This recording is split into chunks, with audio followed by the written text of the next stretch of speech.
Competitive ఎగ్జామ్స్లో ఈ type of questions ఇచ్చినప్పుడు వితిన్ సెకండ్స్లో ఎలా సాల్వ్ చేయాలో చూద్దామా. చూడగానే భయపడతాం కానీ చాలా చాలా సింపుల్. ఇక్కడ చూస్తే కరెక్ట్గా అబ్జర్వ్ చేస్తే 2 డిఫరెంట్ నెంబర్స్ ఉన్నాయి అంతే. అది కూడా ఎలా ఉన్నాయి, ఏక్యూ ప్లస్ బీక్యూ ఫార్ములా ఉన్నాయి. అంటే మనకి గుర్తు రావాల్సింది ఏక్యూ ప్లస్ బీక్యూ ఫార్ములా వెంటనే గుర్తొచ్చేయాలి. ఎప్పుడైనా సరే ఈ టైప్ ఆఫ్ క్వశ్చన్స్ ఇచ్చినప్పుడు ఫార్ములా బేస్తో మనం ఆన్సర్ అనేది చేయాలి. అంతేకాని అన్ని వాల్యూస్ని మల్టిప్లై చేసుకుంటూ ప్లస్ చేసుకుంటూ కూర్చుంటే మనకు అంత టైం ఉండదు. ఇప్పుడు చూద్దాం. ఏక్యూ ప్లస్ బీక్యూ ఫార్ములా ఏంటి, మనకి A plus B into A square minus AB plus B square. మనకు అక్కడ ఎలా ఉంది, ఏక్యూ ప్లస్ బీక్యూ బై రూపంలో ఉంది కదా. సో దీన్ని టైపు తీసుకొచ్చేద్దాం. So AQ plus BQ by so A square minus AB plus B square. ఇంకా మనకి ఏం మిగులుతుంది ఇప్పుడు answer A plus B. So A యొక్క వాల్యూ ఎంత మనకి 999.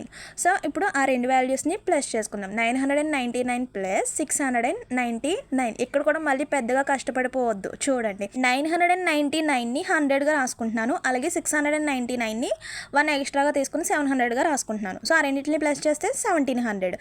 ఎంత మనం ప్లస్ చేసాము, 2 ప్లస్ చేసాము. ఆ 2ని తీసేస్తే ఇప్పుడు 1698. సేమ్ అదే ఫామ్లో ఒక క్వశ్చన్ అయితే ఇచ్చాను. ఆన్సర్ అయితే ట్రై చేసి కామెంట్ చేసేయండి. చూద్దాం ఎంతమంది కరెక్ట్గా గెస్ చేస్తారో. సో ఇలాంటి టిప్స్ కోసం మన ఛానల్ని ఫాలో అవుతుండండి.